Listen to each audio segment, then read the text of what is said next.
Bienvenidos jóvenes a este masterclass de mantenimiento eléctrico industrial. Vamos a desarrollar este tema lo más básico posible para que ustedes puedan entenderlo y poder ver la importancia que tiene el mantenimiento eléctrico en el campo de la industria. Hoy día vamos a desarrollar el tema de mantenimiento de motores eléctricos, ¿ya?, de inducción trifásicos. Bueno, la estructura del programa, eso se lo voy a dejar a las señoritas especialistas en este tema, pero consta de tres módulos, ¿ya? Cada módulo está compuesto por 50 horas. Este es el temario de cada uno de ellos. El primer módulo, mantenimiento eléctrico. El segundo módulo es mantenimiento de instalaciones y máquinas eléctricas, donde se puede apreciar de que vamos a entrar al mantenimiento de subestaciones y grupos electrógenos, algo muy importante dentro del campo industrial. En el tercer tema vienen los equipos electromecánicos, bombas, compresoras, y entra acá lo que es el tema de hoy, motores trifásicos. ¿Ya? Entonces, antes de iniciar con esta charla de mantenimiento de motores de inducción, nosotros previamente tenemos que saber qué cosa es un motor, cómo está compuesto, o sea, las partes que lo componen, ¿no?, para poder nosotros en un futuro determinar posibles fallas o averías, ¿no? Es muy importante este tema, el saber cómo funciona, porque de ahí yo puedo deducir cómo es el comportamiento del motor en el tiempo, como vamos a verlo más adelante, ¿no? Entonces, el contenido de este tema está con los siguientes puntos. Viene una pequeña introducción, partes del motor, principio de funcionamiento, características técnicas de placa, algo muy importante, ¿no?, que hay que tener en cuenta. Y qué hacer en caso de no tener la placa, cómo averiguar la potencia de un motor que no tiene placa, ¿no? Muchos estarán pensando en estos momentos, lo pruebo, mido corriente y tensión, ¿no? Después vamos a explicar el por qué esa técnica no me resulta, ¿no? Después vemos los diagramas de conexión de motores. Entramos a lo que es el mantenimiento preventivo, predictivo y correctivo de motores trifásicos. Y por último, el protocolo de pruebas antes y después del mantenimiento. Esos son los puntos que vamos a tratar rápidamente. Disculpen nuevamente la demora.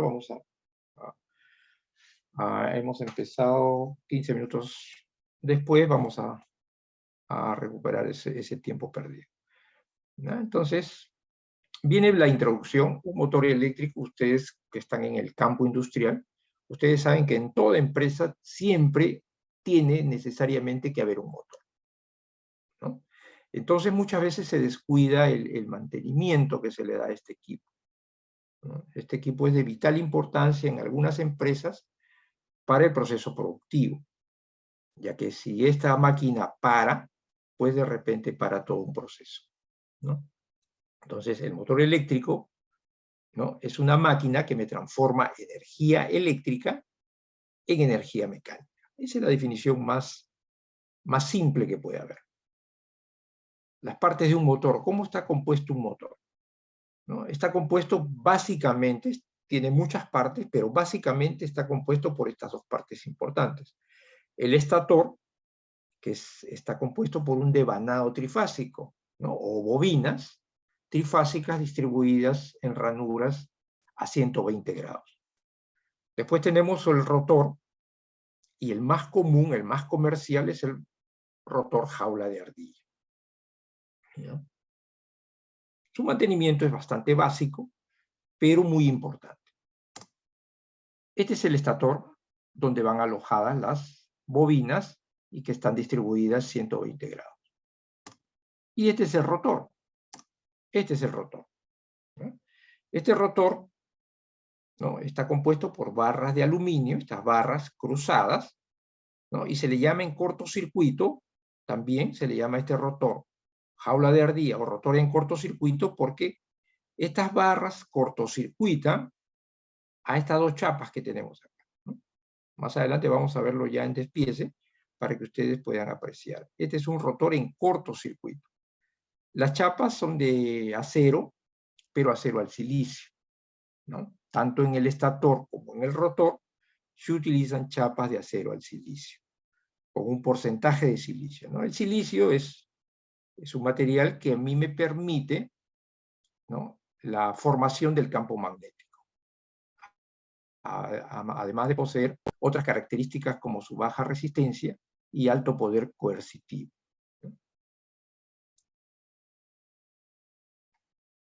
El rotor, ya habíamos descrito, puede ser jaula de ardilla o puede ser un rotor de vanado. Este rotor de vanado consta de 3 anillos, ¿no? 3 anillos, que se utiliza en aplicaciones donde el jaula de ardilla carece, por ejemplo, el rotor jaula de ardilla, un motor que contiene un rotor jaula de ardilla, pues carece de torque. Su torque es muy bajo, ¿sí? Su torque es demasiado bajo. Entonces, ¿cómo puedo yo aumentar ese torque con un rotor bobinado? Un rotor de vanado me aumenta el torque de arranque.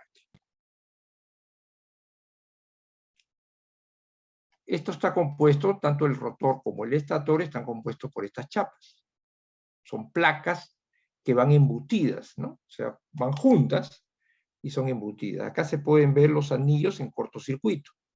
Acá podemos apreciar los anillos en cortocircuito y estas barras de aluminio, ¿no?, unen estas dos barras, ¿no?, de los extremos y se produce el corto.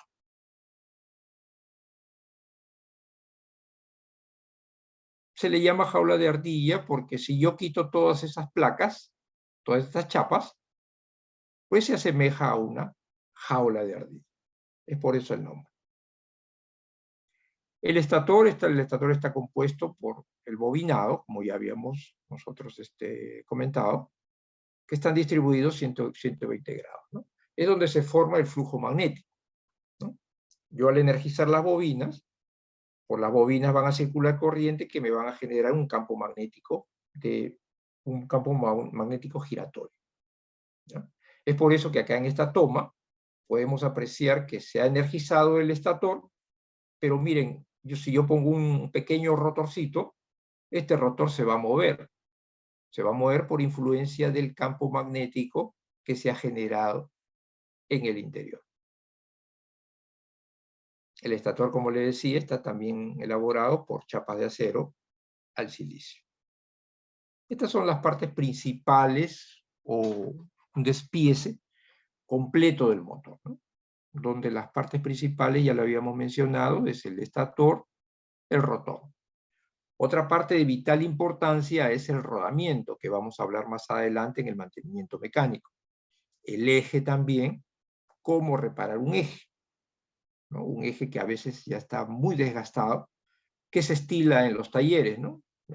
Aplicarle soldadura y rectificarlo, pero la soldadura no queda para nada bien, ¿no? Entonces vamos a aplicar una técnica, más adelante les voy a explicar esa técnica para que el eje quede como nuevo, ¿no? Después viene el ventilador, parte muy importante para la disipación del calor que se genera internamente. El principio de funcionamiento del motor. ¿Cómo funciona? Ya hemos visto qué cosa es un motor, ya hemos visto las partes principales, ahora, ¿cómo funciona? Todos sabemos que un motor necesita de tensión eléctrica, ¿no? Una tensión eléctrica trifásica que me va a generar un campo magnético giratorio en el estator, ¿sí? O sea, las dos partes principales son el estator, vamos a dibujarlo por acá, el estator y el rotor. Disculpen que no salga también ¿no?, el estator y el rotor. Acá le llegan las 3 fases a mi estator y se genera un campo magnético interno acá, porque acá van alojadas las bobinas. Acá están alojadas las bobinas. Se genera un campo magnético del orden giratorio. Ese campo magnético va a inducir, ¿no? Va a inducir una tensión o una fuerza electromotriz a mi rotor. Este rotor, como está en cortocircuito, ¿no? Como está en cortocircuito, yo tengo una fuerza electromotriz que viene a ser una tensión, fuerza electromotriz o FEN, que viene a ser igual a un voltaje inducido, ¿no? Tengo voltaje, tengo un cortocircuito, por acá va a circular una gran corriente. Entonces esa gran corriente en el rotor me va a generar, ¿qué cosa? Un nuevo campo magnético. Estos dos campos magnéticos, tanto del estator como del rotor, van a interactuar entre sí y se va a generar lo que llamamos el torque. El torque, o también llamado par, ¿no? Que no es nada más que el vencimiento de la inercia y el motor empieza a girar. Entonces, esta teoría es bastante sencilla, bastante fácil, ¿no? Energizo el estator, en el estator se genera un campo magnético giratorio. Este campo magnético giratorio va a inducir una fuerza electromotriz a mi rotor, ¿no? Fuerza electromotriz es un voltaje, tengo un corto, pues va a circular una gran corriente. Esa corriente me va a generar un nuevo campo magnético, pero en el rotor. Los dos campos magnéticos van a interactuar entre sí y se va a generar el torque o par, ¿no? Más adelante vamos a ver, este es el principio del electromagnetismo, o sea, energizo las bobinas y se genera un campo magnético. Ese campo magnético, ¿a qué velocidad va a girar? ¿No? Tenemos la velocidad de sincronismo. La velocidad de sincronismo, ¿cómo la calculo? 120 por la frecuencia entre el número de polos. Entonces, si yo tengo, por ejemplo, un motor de 4 polos, mi campo magnético o mi velocidad síncrona va a girar a 1800 RPM. Porque 120 por 60, que es mi frecuencia, dividida entre 4, me va a salir 1800 RPM. Entonces, esa es la velocidad de este campo magnético giratorio. ¿No? Esa es la velocidad de ese campo magnético giratorio. Entonces, acá se le llama máquina de inducción porque las tensiones y corrientes que aparecen en el rotor son producto de una inducción magnética creada por un campo magnético giratorio creado en el estator. Entonces, acá es donde ya interviene, ¿no? Se genera una fuerza electromotriz y el rotor, al estar en corto, hace que circule una gran corriente. Estas son las corrientes inducidas que van en el rotor y me generan un campo, ¿no? Me generan un campo. Como esto es una tensión alterna, pues tiene un positivo y un negativo, por los positivos y por los negativos, ¿no? Y me van a interactuar esos dos campos magnéticos y se va a producir el movimiento, ¿no?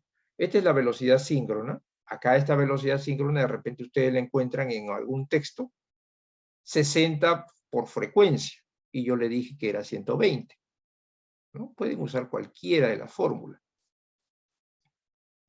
donde va a variar qué cosa es acá. ¿Qué cosa es acá? Par de polos. Yo le dije acá, en la fórmula que yo les mencionaba, número de polos, nada, ¿no? O sea, si acá fuera par de polos, sería, si es de 4 polos, serían 2 polos, nada más. O 2 pares de polos. 60 por 60 entre 2 me da 1800. Sale lo mismo, ¿no? Pueden usar cualquiera de las fórmulas. En textos pueden encontrar cualquiera de las fórmulas. El deslizamiento, ¿qué cosa es el deslizamiento? El deslizamiento viene a ser la diferencia de velocidades entre el campo magnético y el eje del rotor, ¿no? Si yo mido con un tacómetro en el eje del rotor, pues no voy a obtener 1800, voy a obtener 1780, 1750, ¿no? Entonces, a esa diferencia de 1800, que es la velocidad del campo magnético, menos la velocidad del rotor, se le llama deslizamiento. Característica del motor, vamos a ver que acá, por ejemplo, el torque es bastante bajo, ¿no? ¿Cómo podemos nosotros mejorar este torque? ¿Cómo podemos mejorar este torque? Pues estos son rotores de simple jaula, ¿no? O sea, una sola jaula. Pero hay motores que tienen dos jaulas, ¿no? Jaula de ardilla, por eso se le llama jaula de ardilla, ¿no? Este es un motor simple de una sola jaula, pero si yo le pongo un motor de una doble jaula, pues voy a mejorar el torque de arranque, ¿ya? O sea, cuando escuchen ustedes que un motor de doble jaula es simplemente para mejorar el torque en el momento del arranque. Por ejemplo, este motor así, a simple jaula, yo no podría mover, por ejemplo, una faja transportadora de una compañía minera, ¿no? No podría, porque es el torque bastante bajo.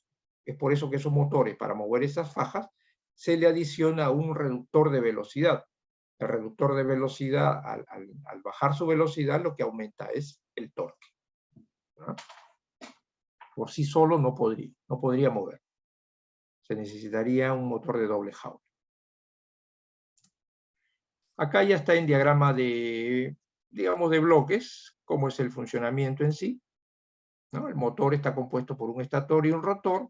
El estator está devanado trifásico a 120 grados. El rotor está con espiras en cortocircuito. El sistema trifásico alimenta el devanado trifásico a 120 grados. Se genera, ¿qué cosa? Un campo magnético giratorio. Acá está lo que les explicaba yo, un campo magnético giratorio. Seguimos la flecha, este campo magnético crea una FEM, ¿no? Una fuerza electromotriz inducida por el campo magnético giratorio. ¿Hacia dónde? Hacia el rotor, que está en cortocircuito, ¿no? Y que está sometido ahora a la tensión de una fuerza electromotriz. Entonces, por el rotor va a circular una corriente. Se genera esta ley y lo que se produce es la fuerza del rotor para generar el par y por ende el giro de la máquina, ¿no? Ahí está en diagrama de bloques cómo es el principio de funcionamiento. Entonces, continuamos. Vamos a ver las especificaciones del motor, así rápidamente, los datos de placa, ¿no? Acá tenemos, por ejemplo, los datos de placa. De repente es muy simple para ustedes, muy conocido, es esto del dato de placa, pero es muy importante saber qué cosa es cada término, ¿no? Por ejemplo, yo le pregunto a ustedes qué cosa es el frame, ¿no? Por ejemplo, la clase de aislamiento tipo F hasta qué temperatura soporta, qué es este 80, ¿no? ¿Qué cosa significa S1? ¿No? Este SF, ¿qué significa? El IP, ¿no? Vamos a explicar cada una de estas así rápidamente. Primero, está el código, ¿no? El código de fabricación. Este es un motor web de la serie B22 de alta eficiencia, ¿no? De alta eficiencia, IE2, que tiene una eficiencia máxima de 94.7, ¿no? 94.7. El frame es el tamaño del motor, digamos, ¿no? Tamaño del motor. O sea, ustedes pueden encontrar ahí en el motor 71, 80, 90, 100, 112, 132, 160, 180, 200. ¿Y qué cosa es eso? Eso viene a ser, si ustedes tienen el motor, vamos a graficarlo bien esto de acá. Ustedes tienen el motor, tienen el eje. Pues estos 80 viene a ser desde el punto medio del eje hacia la base. Esta altura. Esta altura expresada en milímetros es este 80. ¿Ya? Entonces, si ustedes se van a cualquier catálogo, así no tenga placa el motor, y ustedes ven ese H que es 80, se van a cualquier catálogo y van a descubrir que 80 es 0,75 kilowatts o un HP. ¿Ya? Por ejemplo, un motor de 37, ¿no? Un motor de 71 es 0,37 kilowatts. Un motor 90 es 1,5. Un motor 100 es 3 kilowatts. ¿No? Un 112, 4 kilowatts, y así sucesivamente, un 132, 5,5. O sea, sabiendo ese frame, ustedes ya pueden determinar la potencia del motor. ¿Ya? La potencia del motor, si un motor no tiene placa, por ejemplo, ¿cómo lo podría calcular? Se podría pensar que yo lo pongo en funcionamiento con un voltaje determinado y tomo la corriente, ¿no? Se podría pensar eso. Pero se comete un gran error, porque si nosotros recordamos qué cosa es potencia es B por I por cos phi raíz de 3. ¿No? Disculpen que se vaya el mouse. Pero este voltaje y esta corriente son nominales, quiere decir que son a plena carga. Si yo lo pruebo así, un motor, pues lo voy a probar en vacío. Entonces ese dato no me sirve. ¿Ya? Entonces esta es una manera de determinar la potencia de una máquina que no tiene placa. El aislamiento tipo F.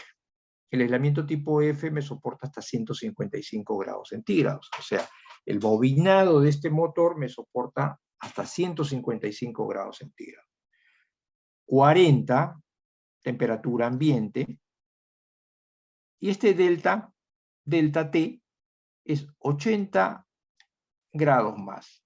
O sea, tengo 40 más 80 son 120. Más un 10, que siempre se da en los puntos más calientes, 10 grados de temperatura. Tengo yo 40 más 80, 120 más 10, 130 grados. En 130 grados yo puedo poner mi alarma, ¿no? Mi alarma para que el motor, digamos, no se me queme. No se queme, no llegue hasta los 155 grados. En 155 grados puedo poner una desconexión automática de mi motor. Pero en 130 grados yo puedo poner un aviso, una alarma de que ya llegó a esa temperatura y el motor. O tengo que disminuir la carga, o tengo que ver qué es lo que está sucediendo, ¿no? Pero este delta 80 es los 80 grados que se le da adicionalmente a los 40 que aparecen acá, temperatura ambiente, ¿no? A los 40 que se le da adicionalmente. Sigamos entonces. Aparece el voltaje, 220, 380, las corrientes que genera cada una de estas tensiones, la velocidad 1410, quiere decir que este es un motor de 50 Hz. Acá está, 50 Hz. Porque si aparecería 1700 y algo, sería un motor de 60 Hz. SF viene a ser el factor de servicio. ¿El factor de servicio qué quiere decir? ¿Qué cosa es el factor de servicio? El factor de servicio viene a ser cuánto de potencia adicional le puedo yo dar a esta máquina, ¿no? Por ejemplo, si esta máquina es de 0,75, pues no le puedo dar más, no lo puedo sobrecargar. Pero en algunos motores aparece esto como 1.1, 1.2. Quiere decir que si es 1.2, le puedo cargar un 20% adicional a la potencia de la máquina, ¿no? Eso es lo que significa el factor de servicio. Luego tenemos el factor de potencia. El factor de potencia es la relación que existe entre las potencias, ¿no? Para determinar cuánto es el aprovechamiento de la potencia útil, ¿no? En este caso es 0,83. Tenemos el S1, ¿no? Que es para, el S1 es digamos, la categoría de empleo. En este caso el S1 me está diciendo que es para trabajo continuo, es de 8 horas, ¿no? Un trabajo continuo de 8 horas. S2, por ejemplo, se aparecería S2, duración limitada, ciclos de trabajo, ¿no? Puede ser de 30 minutos. Si es un S3, pues es intermitente periódico, ciclos idénticos, ¿no? O sea, tiene su categoría de empleo. Esa es la categoría de empleo. El ambiente de trabajo, 40 grados centígrados. El IP es el IP 55. El primer dígito es la protección contra polvo y el segundo dígito la protección contra agua, ¿ya? Vamos a ver más adelante las demás denominaciones, ¿no? Por ejemplo, si yo lo trabajo esto en una planta embotelladora, por ejemplo, donde los motores son lavados después de una jornada, ¿no? O sea, les llega cualquier cantidad de agua por salpicadura, pues entonces el 55 de repente no cubre esa expectativa. Tendría yo que subirle a un 56, ¿no? Un grado de protección mayor. La altura del motor también es un dato muy importante. Estos motores están diseñados para trabajar con una altura máxima sobre el nivel del mar a 1000, ¿no? De 1000 metros. Si yo, por ejemplo, este motor lo quisiera trabajar en una zona donde es altura, ¿no? Más de 3000 metros de altura, pues entonces tendría que tener un factor de corrección, ¿no? Factor de corrección.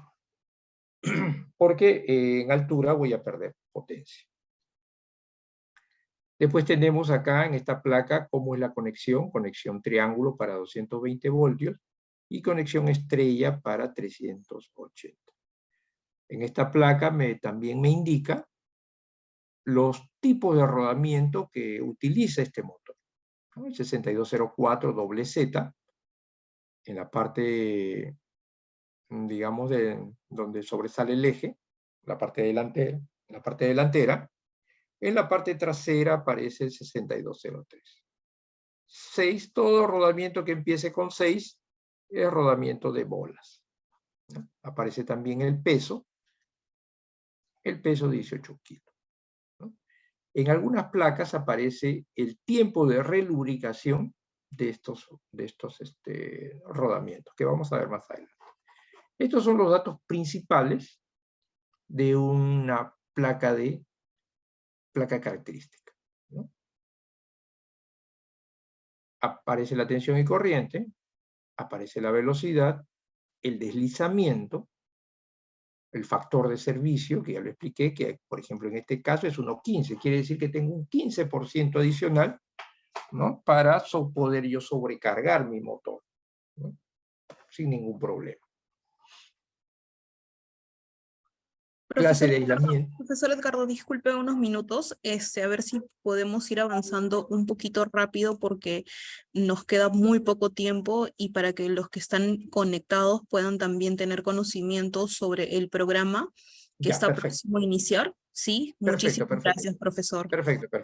Gracias. Gracias. Ya, bueno, entonces vamos, ya habíamos visto esto, viene luego la conexión de los motores, ¿no? La conexión de motores, cómo se conectan los motores, tanto de 6, de 9 y de 12, que es algo bastante básico, pero hay que siempre reforzarlo, cómo yo determinar, cómo también puedo ver mi desequilibrio de cargas, ¿no? Cómo calculo ese desequilibrio de cargas, para yo poder determinar cómo voy a proteger mi motor. Si lo protejo con termistores, con PTC o PT100. Por ejemplo, acá en el devanado tipo F le decía alarma 130, desconexión a los 155, ¿no? Para el cojinete o el rodamiento, lo puedo poner una alarma a 110 y la desconexión a 120. Acá ya me está indicando más o menos cuánto es la temperatura normal de trabajo de un cojinete. Que no sobrepase los 110. Puede trabajar en 80, 85, es algo normal. Entramos a lo que es mantenimiento. Rápidamente, si yo quiero hacer mantenimiento a una máquina, pues necesito previamente conocer de la máquina. Para eso yo tengo mi manual de instalación y mantenimiento y mi despiece. Eso es básico para yo poder desmontar una máquina, ¿no? Sin eso, pues, es un poquito complicado. Vemos lo que es el mantenimiento correctivo, que es cuando la máquina ya falla, tiene una larga vida, pero falla sin dar previo aviso, ¿no? El mantenimiento preventivo es cuando le toca el cambio, ¿no? Está ya, digamos, elaborado un plan de mantenimiento, ¿no?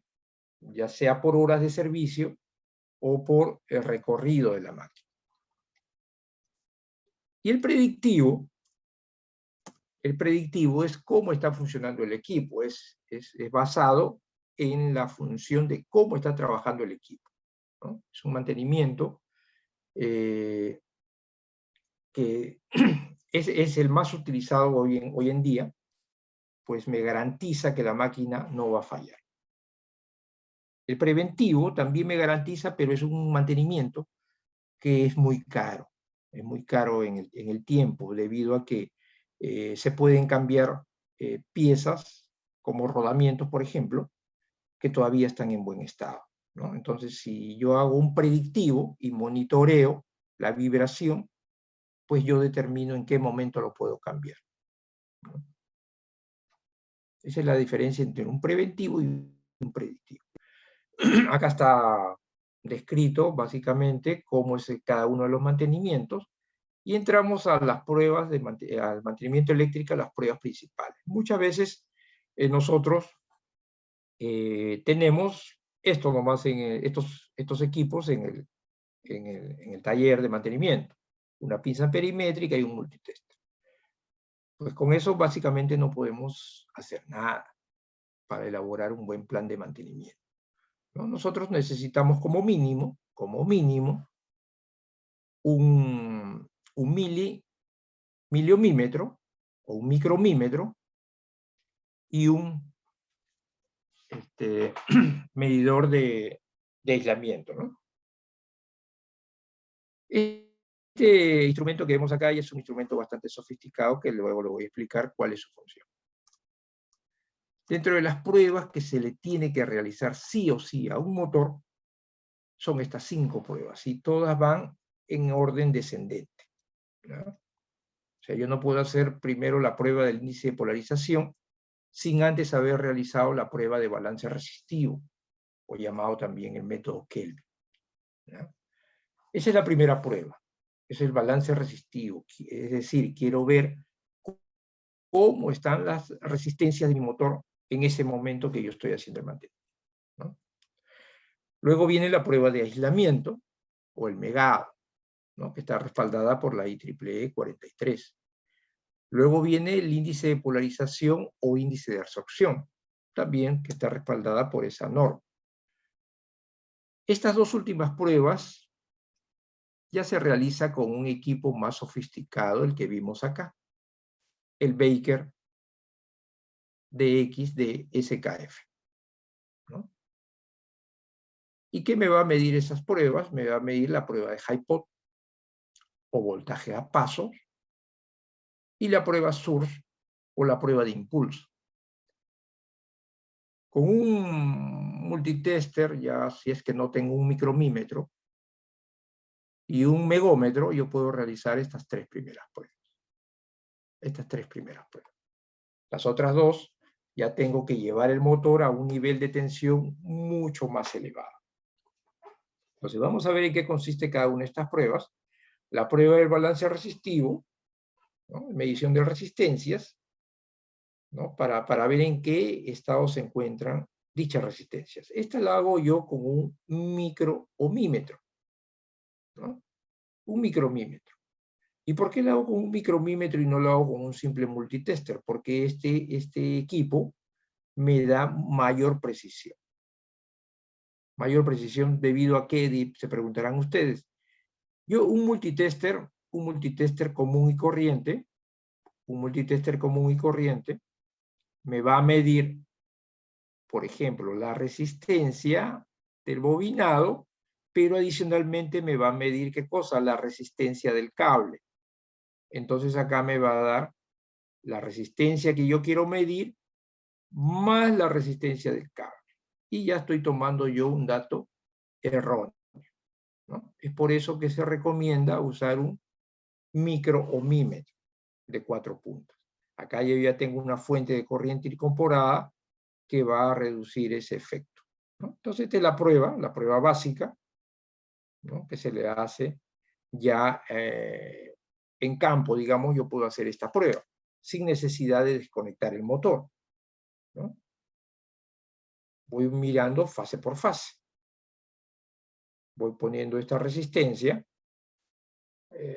para que más o menos tengan la idea. Este circuito se va formando de esta manera. Tengo dos resistencias enseriadas y lo que yo mido es esta primera. Esta primera resistencia es la que yo mido. Esta resistencia más la otra resistencia están en serie, quedan enseriadas, ¿no? O sea, están en paralelo, pero yo mido únicamente la resistencia U, ¿no? Mido ese valor, después cambio las puntas de B1 a BW1 y de U1 a BW. Y voy comparando, ¿no? Si no, si ya está en el taller, pues entonces yo puedo hacer bobina por bobina, fase A, fase B y fase C. Voy probando con este instrumento que es el micromímetro. Y determino si es que están dentro de lo habitual. Entonces, el balance resistivo, ¿cómo yo lo puedo calcular? ¿No? Tomo el valor de la resistencia mayor entre el valor de la resistencia menor, le resto una unidad y lo multiplico por 100. Está entre 3 y 2%, dependiendo de la carcasa. 3% hasta motores 200. Motor 200 es aproximadamente 30 kilos. ¿Ya? Y 2% es hasta 40 kilos, 355. Carcasa 355 y 200, ¿qué viene a ser? La distancia del eje hacia la base, ¿no? 200L, L slash, porque acá puede aparecer un M de medio, ya son dos potencias, pero 200 es la medida que yo tengo como referencia. Acá tenemos un ejemplo de una carcasa 180L que se midió estos valores, ¿no? A 20 grados. Se tiene que medir a esta temperatura, a 20 grados. Si no, se hace un factor de corrección a 20 grados.